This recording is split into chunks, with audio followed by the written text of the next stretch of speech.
Ivanovic should have been sent off perhaps, and they did get the header before the punch, so he was actually involved in the move. Yeah, well, I think the action, when you look at it, I thought the first booking after 5 minutes is quite soft, very, very soft. And that sets a level that you're thinking it's going to be 12, 13 bookings. Because if you're going to give it that level, you need to be consistent.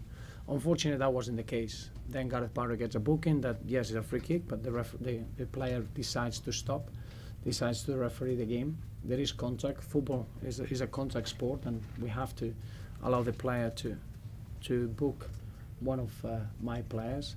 And then the last action is a free kick, clearly a free kick, but to give another yellow card is very harsh. And the disappointment is that the left back is running 25 yards to try to have his say around the referee. And that you don't want to see that.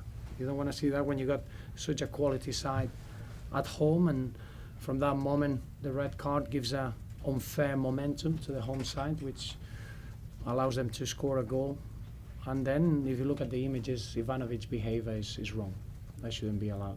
First the ball, he grabs James McCarthy around his neck in a very forceful manner, and then he puts his head against him when James McCarthy never reacted one single bit.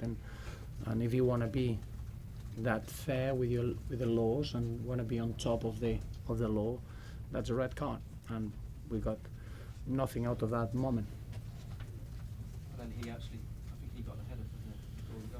Yeah, well, if you want to analyse that action, is even more hurtful, because obviously you get Ivanovic getting involved, you get a deflection on the way, it goes through Darren Gibson's legs, and then Tim Howard can see it. So the action comes from that momentum that Chelsea got at the end of the game, and I think Chelsea got enough quality. I think they'll win the league, and I just don't want to see teams having to win games in that manner, unfortunately.